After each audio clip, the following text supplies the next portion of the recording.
Hello everyone, welcome back to Grammarize. कैसे हैं आप सभी लोग? आई होप आप सभी बहुत अच्छे से होंगे और आपकी पढ़ाई भी बहुत अच्छी चल रही होगी। मैं हूं समीर।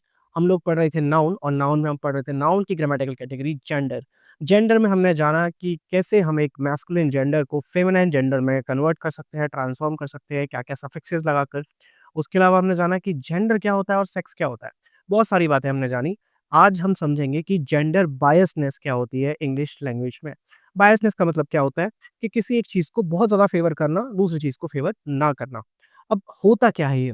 आपने अक्सर ही देखा होगा कि हम बोलते हैं, लेट्स से इंग्लिश में एग्ज़ाम्पल लेते हैं, मैन इज़ मॉर्टल। इंसान मृत्यु को पा सकता है या मर सकता है। अब यहाँ पे जो हमने मैन बोला, ये सिर्फ़ आदमी को रिप्रेज़ेंट नहीं करता। हम जेंडर की बात कर रहे हैं, राइट? ये सिर्फ़ आदमी को रिप्रेज़ेंट नहीं करता। ये आदमी और औरत, बच्चे सभी को रिप्रेज़ेंट करता है। मतलब कि यहाँ पे हमने मैन वर्ड जो कि एक मेल है, मैस्कुलिन जेंडर है, उसको लिया। एक पूरी ह्यूमन जो क्लास है उसको रिप्रेज़ेंट करने के लिए हमने इसको वुमेन क्यों नहीं लिया? तो यही होता है जेंडर बायसनेस। अब ये ऐसा हमने मैन क्यों लिया? वो हमने मैन इसलिए लिया क्योंकि हमारा जो वर्ल्ड है ये कैसा है? पैट्रियार्कल वर्ल्ड है। हमारा जो समाज है वो पैट्रियार्कल समाज है। मतलब कि पैट्रियार्कल सोसाइटी है, पितृसत्तात्मक। मतलब ये कि फादर वाली साइड जो है हमेशा फादर के ही रूल्स रेगुलेशन चलेंगे। फादर एक घर का, एक फैमिली का हेड होगा। तो इस तरह की हमारी सोसाइटी है। इसी वजह से हमेशा प्रेफ़रेंस किसको दी जाती है? मैस्कुलिन जेंडर को प्रेफ़रेंस दी जाती है। और इसके ही क्या-क्या केस बनते हैं, क्या-क्या एग्ज़ाम्पल्स होते हैं, वो अब आगे हम देख लेते हैं। चलिए, टॉपिक की हेडिंग डाल लेते हैं हम, जेंडर। जिसको नहीं पता है कि जेंडर क्या होता है, सेक्स क्या होता है, हमारे जाके प्रीवियस लेक्चर्स को देखिए। जेंडर दोबारा से लिखता हूँ अच्छी सी हैंडराइटिंग में, जिससे आपको देखने में मज़ा आए। Gender biasedness in English language. देखो यार, आप लोग ना इंटरैक्ट नहीं करते हो। जब इंटरैक्ट नहीं करते हो तो मुझे मज़ा नहीं आता, और मुझे जब मज़ा नहीं आता है तो पता है फिर क्या होता है? फिर ये होता है कि फिर मैं अपनी जॉब के साथ इतना बिज़ी होता हूँ कि टाइम निकालना मुश्किल हो पाता है।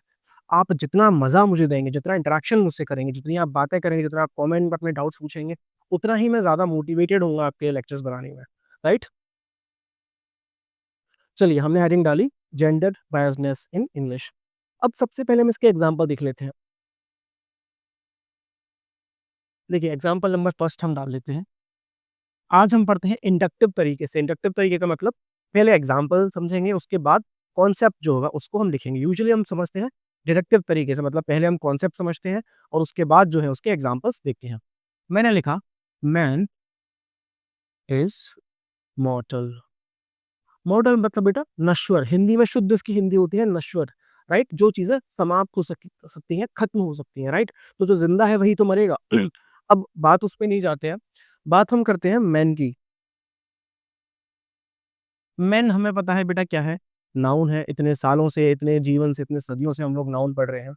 लेकिन नाउन में भी ये क्या रिप्रेजेंट कर रहा है? दो चीजें हैं बेटा, एक तो है जेंडर, एक है सेक्स। ठीक है?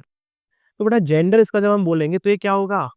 मैस्कुलिन जेंडर होगा। लेकिन रिप्रेजेंट किसको कर रहा है यहाँ पे? मेल प्लस, प्लस मत लिखो, उसको लिखो मेल एंड फीमेल बोथ। ठीक है?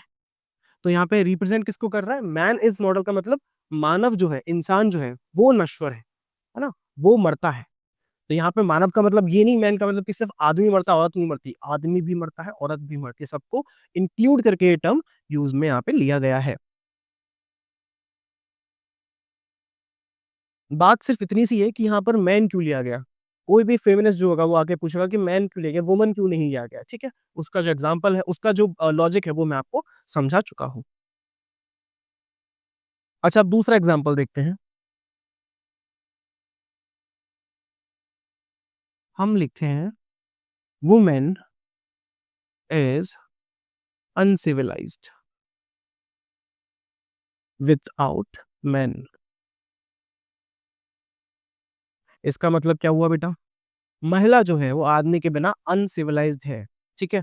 अब यहाँ पे जो इसका जो वो कैटेगरी बनेगी, है ना? ये क्या है? इसका जेंडर भी क्या है बेटा? फेमिनिन। ठीक है? और रिप्रेजेंट किस कर सेक्स को कर रही है ये? फीमेल सेक्स को ही रिप्रेजेंट कर रही है। और यहाँ पे ये क्या है? मेन, है ना? इसका जेंडर क्या है बेटा? मैन ही मैस्कुलिन और इसका सेक्स क्या है? मेल। मतलब समझे आप? ये वाला जो मैन है, ये सिर्फ मेल को रिप्रेजेंट कर रहा है, जबकि ये वाला जो मैन है, ये मेल और फीमेल दोनों को कर रहा है। बस यही बात मैं आपको समझाना चाह रहा था। ठीक है? नोट करो। अच्छा, अब ये जो पेट्रार्कल सोसाइटी है, अब क्योंकि समाज हमने बनाया, इंसान ने बनाया, तो ये इंसान तक लिमिटेड नहीं है। ये जानवरों तक भी पहुँच गई ये वाली बीमारी। उसका एग्ज़ाम्पल भी देखते हैं ये।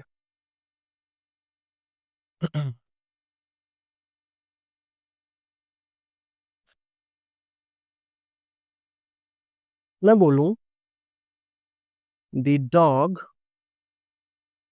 Is a faithful animal, right? अब यहाँ पे मेरा जो मतलब है डॉग से, यहाँ पे मेरा जो मतलब है डॉग से, वो सिर्फ़ मेल वाले डॉग से नहीं है। मेल डॉग से मेरा मतलब डॉग होता है और बिच होती है। बिच मतलब फेमिनिन जेंडर, डॉग मतलब मैस्कुलिन जेंडर। ये जो डॉग है ना, ये किसको कर रहा है? बेटा जेंडर इसका है तो वही, कौन-सा? मैस्कुलिन। अगर जेंडर की बात आती है, तो जेंडर तो मैस्कुलिन है। लेकिन अगर सेक्स की बात आती है, तो ये क्या कर रहा है? मेल प्लस फीमेल, है ना? मेल एंड फीमेल बोथ, दोनों को रिप्रेजेंट कर रहा है। समझे आप? अब कुछ डॉग लवर बोलेंगे कि भैया आपने डॉग की जगह पर बिच क्यों नहीं लिखा, है ना? The bitch is a faithful animal भी तो लिख सकते हैं। क्यों नहीं लिखा? क्योंकि अगर बिच यहाँ पे लिखते तो वो सिर्फ फेमिनिन जेंडर को ही रिप्रेजेंट करती। ठीक है? ये जो डॉग है, ये हमारा दोनों को रिप्रेजेंट कर रहा है, मतलब कि सभी तरह के डॉग्स को रिप्रेजेंट कर रहा है। ठीक है? लेकिन मैं अगर यहाँ पे लिखूं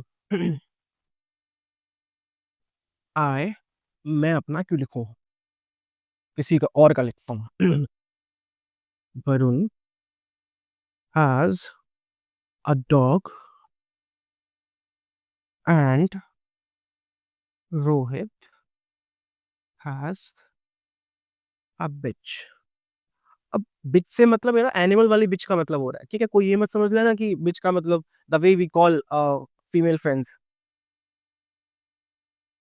मजाक मस्ती एक तरफ, एग्जाम्पल एक तरफ। देखिए, अब यहाँ पे जो डॉग है ना, ये क्या कर रहा है? जेंडर इसका मैस्कुलिन ही है, और सेक्स जिसको ये रिप्रेजेंट कर रहा है, वो किसको कर रहा है? मेल को ही कर रहा है। यहाँ पे दोनों को कर रहा है। पूरी संपूर्ण जाति, पूरी क्लास उसकी जो है, एंटायर क्लास यहाँ पे उसको रिप्रेजेंट कर रहा है, यहाँ पे सिर्फ अपने आप को रिप्रेजेंट कर रहा है। मतलब क्या है कि जो भी मैस्कुलिन वाले वर्ड होते हैं, वो अपने साथ फीमेल वाले वर्ड को, फीमेल सेक्स को भी रिप्रेजेंट कर सकते हैं, जबकि फीमेल फेमिनिन जो वर्ड्स होते हैं, वो इस तरह नहीं कर सकते। ठीक है? ये अपन ने मैन के एग्जाम्पल से भी देखा, और यहाँ पे नीचे डॉग के एग्जाम्पल से भी देखा। इसका जेंडर क्या है? फेमिनिन। ठीक है? और सेक्स भी किसको रिप्रेजेंट कर रहा है? ये फीमेल सेक्स को ही रिप्रेजेंट कर रहा है। ठीक है? ये आप नोट करिए, इसके बाद हम इसको सम अप करके लिख देते हैं।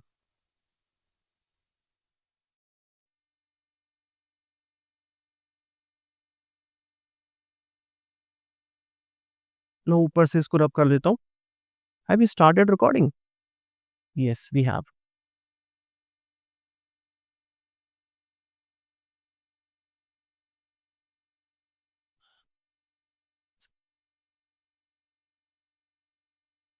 इंग्लिश लैंग्वेज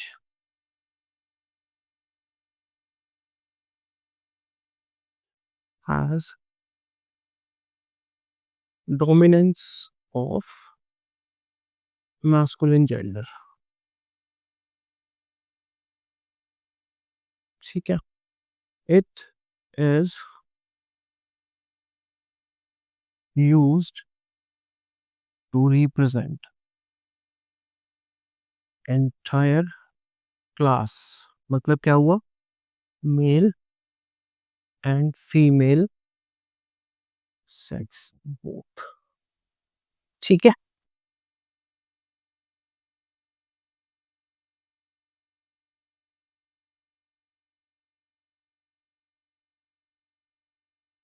कंक्लूजन क्या हुआ बेटा इसका? कि मैस्कुलिन जो जेंडर है ना? अरे यार, हाथ कर लिया होगा। मैस्कुलिन जो जेंडर है, ऐसे बढ़िया सा इसका एक बॉक्स बना देते हैं, आपको देखने में अच्छा लगेगा। इंग्लिश में ना बच्चों को फॉर्मूले से पढ़ने का बड़ा वो होता है कि सर इसका फॉर्मूला बता दो, टेंस का फॉर्मूला बता दो, एक्टिव पैसिव वॉइस का फॉर्मूला बता दो। तो होता कुछ नहीं है, टीचर्स क्या करते हैं, ऐसे ही लिख के उसको बढ़िया से स्ट्रक्चर में डिवाइड कर देते हैं, उसका फॉर्मूला बन जाता है। ये लो बेटा, आप भी फॉर्मूला लो। मैस्कुलिन जेंडर क्या कर रहा है? रिप्रेजेंट्स एंटायर क्लास, मतलब मेल प्लस फीमेल। और यहाँ पे क्या करता है? Represents male sex only. तो इसके जो है मैस्कुलिन जेंडर के दो तरह के काम होते हैं। बात खत्म।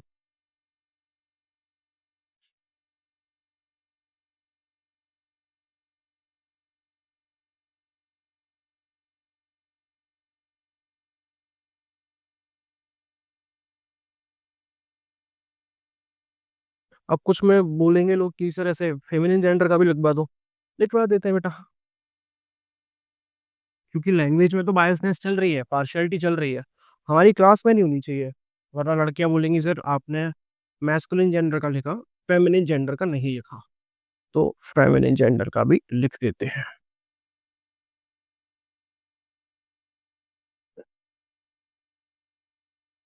अच्छा, एक बार कमेंट करके बताओ, एम या एफ लिखो, कि आप जो हमारे लेक्चर्स देख रहे हैं आप लोग, है ना, अच्छे खासे व्यूज चले जाते हैं, 300 250 200 150। तो आप जो लोग लेक्चर देख रहे हो, आप अगर मेल है तो एम लिखिए, और अगर फीमेल है तो एफ लिखिए। इससे मुझे थोड़ा आइडिया रहेगा, है ना, कि किसको किस तरह पढ़ा रहा है। अभी मैं कुछ एग्जांपल्स ऐसे ले लेता हूँ जहाँ पे कि मैं फीमेल्स के बारे में हंसी मजाक कर देता हूँ। तो ऐसा नहीं करूंगा अगली बार से, अगर मेरी फीमेल ऑडियंस ज्यादा है तो फिर मैं मेल के ऊपर मजाक करूंगा। अच्छा, ये तो दो को रिप्रेजेंट करेगा ही नहीं, ये किसको करेगा? रिप्रेजेंट्स फेमिनिन और फीमेल सेक्स होंगी। ठीक है बेटा, बात खत्म। एक छोटा सा कॉन्सेप्ट और देखते हैं इसमें।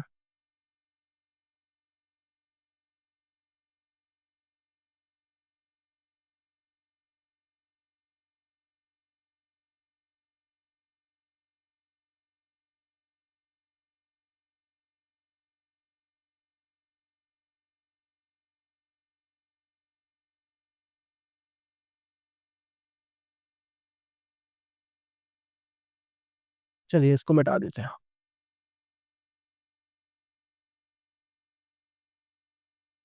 अब फिर से हम इंडक्टिव मेथड का ही यूज करते हैं और एक एग्जांपल लिखते हैं।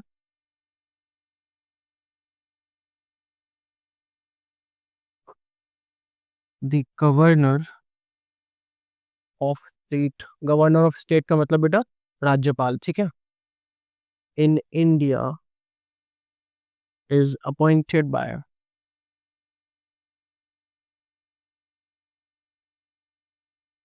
The president. ये मैंने क्या करवा दिया, आपका एक पॉलिटी का क्वेश्चन तैयार करवा दिया कि गवर्नर ऑफ स्टेट जो होता है इंडिया में, उसको कौन अपॉइंट करता है? उसको प्रेसिडेंट ऑफ इंडिया जो है वो अपॉइंट करते हैं। अब देखिए क्वेश्चन आता है यहाँ, डैश, ये क्या कर दिया अपन ने, यहाँ पे बेटा अभी गेम खेलेंगे अपन। Dash is appointed for 5 years। ठीक है, अब मुझे ये बताइए कि ये जो मैंने लिखा है गवर्नर, ठीक है, हेडवर्ड यही है नाउन का। जिन्होंने नाउन फ्रेज समझा उन्हें समझ में आएगा कि हेडवर्ड क्या होता है, ठीक है। तो नाउन का हेडवर्ड यही है। अब ये क्या है? देखिए बेटा, ये क्या है, इसी की बात हो रही है ना, इसी के लिए प्रोनाउन यूज होगा। The governor of state in India is appointed by the president, dash is appointed for 5 years। किसकी बात हो रही है, कौन अपॉइंटेड होता है? गवर्नर अपॉइंटेड होता है। लेकिन यहाँ पर अपन नाउन यूज ना करके प्रोनाउन यूज करना चाहते हैं। हम क्या करना चाहते हैं? प्रोनाउन यूज करना चाहते हैं, ठीक है। क्या कर सकते हैं, पहले मुझे बताओ कि कौन सा जेंडर है ये। बेटा अपन ने 4 जेंडर कैटेगरी पढ़ी थी और एक 5 जेंडर कैटेगरी पढ़ी थी। तो इसको या तो हम कॉमन जेंडर में ले सकते हैं, या इसको हम डुअल जेंडर में ले सकते हैं, ठीक है।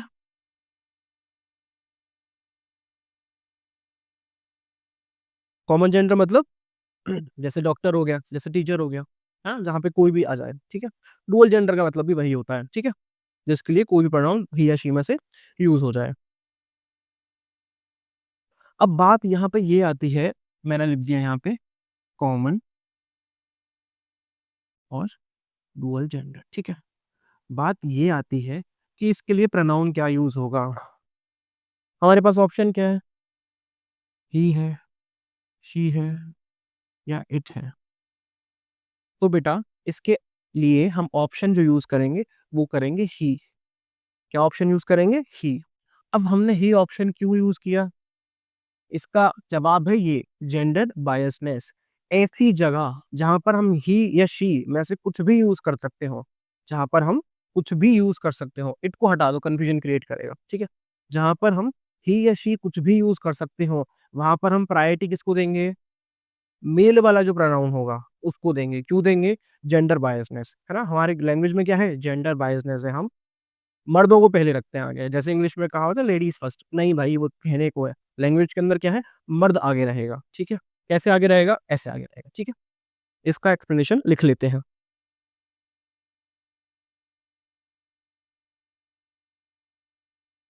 If a dual common gender noun can represent both masculine और नहीं, मेल या फीमेल सेक्स, मेल और फीमेल सेक्स,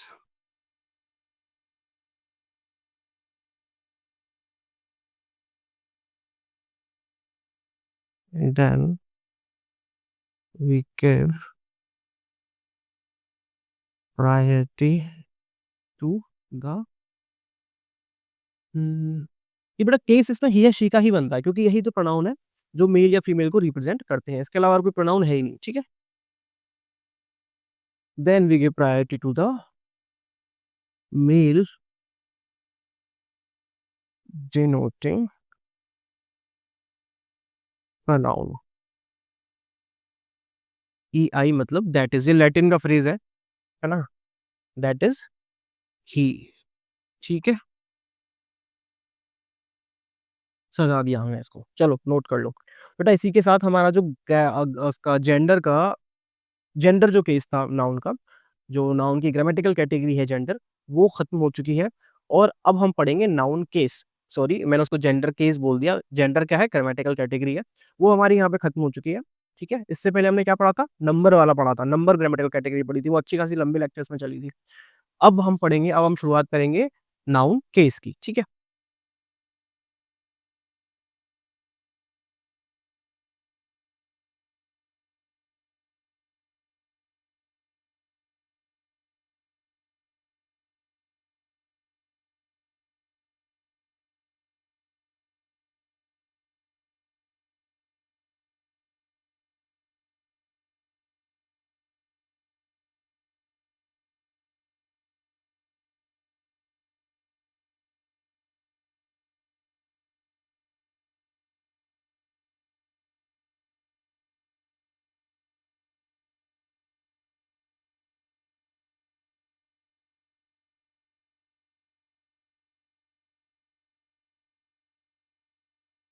चलिए इसको रब कर देते हैं, नाउन केस की शुरुआत करते हैं।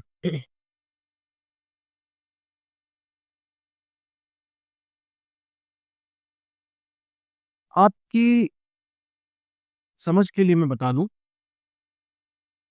केस को हिंदी में हम बोलते हैं कारक। आपने बचपन में बहुत सुना होगा कि वो जो हम रटते थे ना सब, कर्ता ने कर्म को करण से संप्रदान के लिए अपादान से संबोधन काकी के नहीं, करण व्हाटएवर काकी के एंड संबोधन ये वो रे, राइट? अधिकरण व्हाटएवर, ठीक है?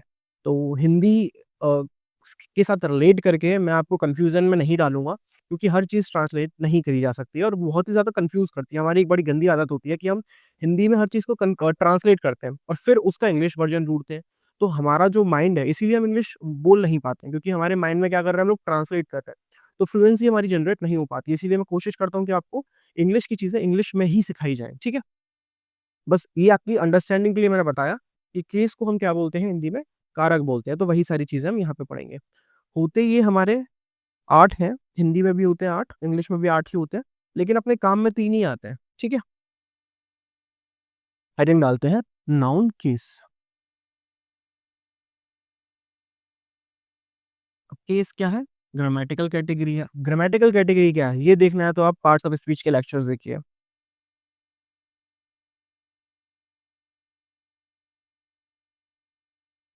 लिखिए इसकी डेफिनेशन लिखिए। Case is the grammatical category of noun.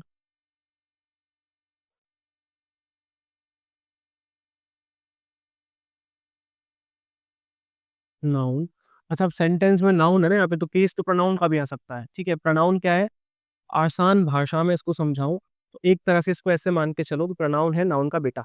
Noun को रिप्लेस करता है हर जगह। जैसे एक राजा होता है, तो राजा के मारने के बाद उसकी जगह कौन लेता है? उसका बेटा लेता है। तो ऐसे ही राजा जब भी युद्ध पे गया है, जंगल में शिकार करने गया, उसकी जगह कौन ले रहा है? उसका बेटा ले रहा है। ऐसे ही नाउन जिस जिस जगह पे नहीं होगा उसकी जगह क्या लेगा? प्रोनाउन ले सकता है सभी केसेस में, ठीक है? चलिए, तो क्या था? Case is a grammatical category of noun और pronoun which shows the relationship of a noun which, तो ग्रामेटिकल कैटेगरी तो नाउन की होगी, इसको यहाँ से ऐसे मत करो।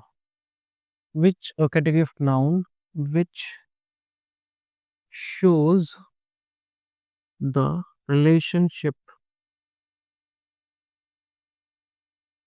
of noun, यहाँ पे लिख लो उसको और pronoun, ठीक है? ये pronoun का केस बनता ही नहीं है ना? केस तो नाउन पे ही बनना है। तो रिलेशनशिप दिखाया किसकी? नाउन क्या pronoun की? किसके साथ? With another word. अब ये अनदर वर्ड क्या हो सकता है बेटा? या तो ये वर्ब हो सकती है, या फिर ये नाउन हो सकता है। या तो ये वर्ब हो सकती है, या फिर ये नाउन हो सकता है। अब आपके समझाने के लिए मैं बता देता हूँ, 99% केसेस में ये क्या होगी बेटा? वर्ब ही होगी। 99% में क्या होगी? वर्ब ही होगी, और 1% में नाउन होगा। ये 1% केस कौन सा होगा? Possessive case. कौन सा होगा? पजेसिव केस, ठीक है? अभी जब हम आगे समझेंगे एग्जाम्पल, तब आपके समझ में आएगा कि कैसे ये 1% पजेसिव केस में ही आएगा।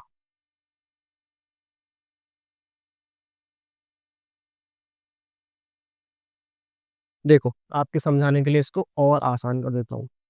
नाउन है या फिर क्या है? प्रोनाउन है, ठीक है? इनको हमने कर दिया सुंदर से बॉक्स में बंद। मस्त एकदम बॉक्स में बंद कर दिया, ठीक है? अब इनका क्या हो रहा है? इनकी रिलेशनशिप बताई जा रही है। किससे बताई जा रही है? या तो नाउन से बताई जा रही है, या फिर वर्ब से बताई जा रही है। यही तो बोला मैंने, ठीक है? वर्ब से कितनी बताई जा रही है? 99%। नाउन से 1%। ये क्या है? केस। क्या बता रहा है? रिलेशनशिप। केस ही तो बता रहा है रिलेशनशिप, यही तो बताया है ग्रामेटिकल जो केस है ना, रिलेशनशिप। कोई बदतमीज बच्चा आके पूछे सर केस क्या होता है? कारक। कारक क्या होता है? ताकि के, हे वरे वटेवर, है ना? अब एग्जाम्पल देख के समझते हैं कि ये क्या बकवास में इतनी देर से जो करे जा रहा हूँ, जो आपकी समझ में नहीं आ रही है, ये एक्चुअली में है क्या, ठीक है? इसके एग्जाम्पल देखते हैं। भाई,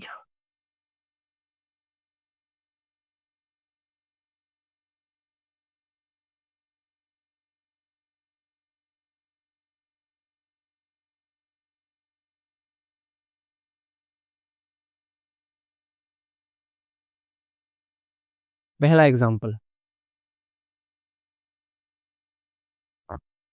classic example. Ram killed Ravan. समझो मेरी बात को, आ जाओ खेल दिखाते हैं। बेटा राम, अब आप सबने थोड़े बहुत टेंस पढ़े होंगे अपनी बचपन में, स्कूल में, या स्कूल के जो बच्चे देख रहे हैं उन्होंने भी अपनी जूनियर क्लासेस में कुछ तो टेंस पढ़े होंगे। आप ये देखिए, यहाँ पे जो एक्शन है, जो काम है, वो कौन कर रहा है? ये आदमी कर रहा है, ठीक है? काम क्या है? मारना। यही तो किया उसने, राम ने रावण को मारा, ठीक है? तो काम क्या है? ये है। काम जो होता है उसे हम वर्ब बोलते हैं, क्या बोलते हैं? वर्ब, ठीक है? काम करने वाला होता है उसको हम क्या बोलते हैं? सब्जेक्ट। और जिस पर उस काम का इफ़ेक्ट पड़ता है या जिसके ऊपर वो काम किया जाता है, इससे आसान भाषा में नहीं समझा सकता मैं आपको। जिस पर उस काम का इफ़ेक्ट पड़ता है, उसका जो भी एक्शन हो रहा है, उसका रिज़ल्ट जिसके ऊपर हम देख सकते हैं, वो क्या होता है? ऑब्जेक्ट होता है। होता है कि नहीं होता है? बस यही खेल है, खत्म। हो गया आपका केस कंप्लीट। जो सब्जेक्ट है, ये नाउन ही है, ये भी नाउन ही है, ठीक है? तो ये क्या हो गया? नाउन का सब्जेक्टिव केस। मतलब ये कि जो नाउन सब्जेक्ट की तरह काम करे वो क्या हो जाएगा? Subjective case. और जो नाउन ऑब्जेक्ट की तरह काम करे वो क्या हो जाएगा? Objective case. आया समझ में? भाई इसने काम किया, रावण ने मारा, राम ने मारा, किसको मारा? रावण को। तो मरने का जो एक्शन है उसका रिजल्ट किस पे पड़ा? इस पे, यही तो मरा। भाई इन्होंने मारा, ये मरा, समझ में आ गया? वर्ब है बेटा, ये क्या कर रही है? यही तो रिलेशन दिखा रही है, यही तो रिलेशन दिखा रही है। मैंने क्या बोला था? किसके साथ रिलेशन दिखाते हैं? वर्ब के साथ। मतलब इसने तो मारा और उसका इफेक्ट किस पे पड़ा? इस पे पड़ा। तो रिलेशन कौन दिखा रहा है? वर्ब दिखा रही है। यही बात करी थी कि नहीं करी थी कि 99% रिलेशन कौन दिखाएगा? वर्ब दिखाएगी। समझ में आ गया?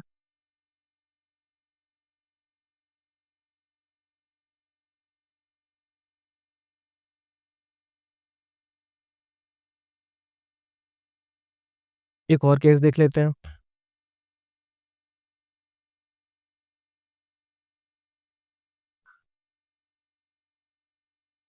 निखिल लिव्स इन दिल्ली, ठीक है? अब देखो सीधी-सीधी बात है, निखिल रह रहा है, ठीक है?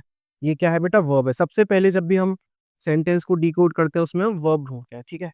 वर्ब के पहले क्या आएगा? सब्जेक्ट। भाई ये इसको काम को कर रहा है, तो ये हो गया एससी मतलब सब्जेक्टिव केस। ऐसे लिख दूँ? सब्जेक्टिव केस इतना बड़ा ना लिखने की जगह एससी लिख दिया मैंने। निखिल सब्जेक्ट है भाई, निखिल रह रहा है। कहाँ रह रहा है? अब आप कहेंगे सर यहाँ तो इसका इफेक्ट पड़ ही नहीं रहा। भाई रह रहा है, दैट इज़ फाइन। इस एक्शन के क्या दिल्ली पे असर पड़ रहा है कोई? नहीं पड़ रहा है। यहाँ पे आती है कौन-सी चीज़? प्रेपोज़िशनल फ्रेज़। जिसने अपना जो पार्ट्स ऑफ स्पीच वाला लेक्चर देखे उनको समझ में आएगा। बेटा इन क्या है? प्रेपोज़िशन है कि नहीं है? तो सबसे पहले तो ये देखो कि निखिल जो है उसका इफ़ेक्ट इस पे पड़ रहा है। यही तो काम कर रहा है, रिलेशनशिप दिखा रहा है, ठीक है भाई। अब यहाँ पे इन आ गया, इन क्या है? प्रेपोज़िशन है। जिसको नहीं पता वो पुराने लेक्चर्स देखो और जो लाइन से वाले लेक्चर्स देखते आ रहे हैं, उन्हें समझ में आएगा। अब प्रेपोज़िशन क्या लेता है? वो भी तो अपने साथ एक ऑब्जेक्ट लेता है कि नहीं लेता है? प्रेपोज़िशन के बाद जो चीज़ आए वो उसका ऑब्जेक्ट हो गया, ठीक है? तो ये प्रेपोज़िशन इसको गवर्न कर रहा है डेली को, ठीक है? तो ये क्या हो गया?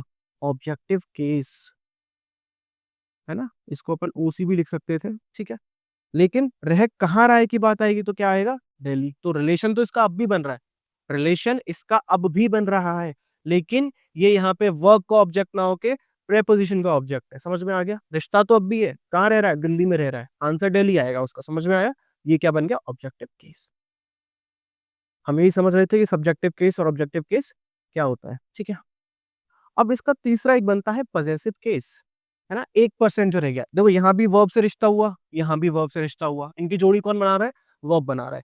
अब जो नाउन वाला केस है, स्पेशल केस है। बहुत ही आसान है, बहुत ही आसान है। लेकिन समय समाप्ति की घोषणा यहाँ पे हो चुकी है। आज का हमारा लेक्चर हम यहीं पर पेश करते हैं, ठीक है? मिलते हैं फिर अगले लेक्चर में। हमारे वीडियो को लाइक करिए और अपने दोस्तों के साथ दबा के शेयर कीजिए। महाकाल की कसम दबा के शेयर कीजिए। Just kidding. अपने फ्रेंड्स के साथ शेयर कीजिए और उन्हें मोटिवेट कीजिए उन्हें ग्रामर सीखने के लिए। Thank you for watching, guys. Keep watching.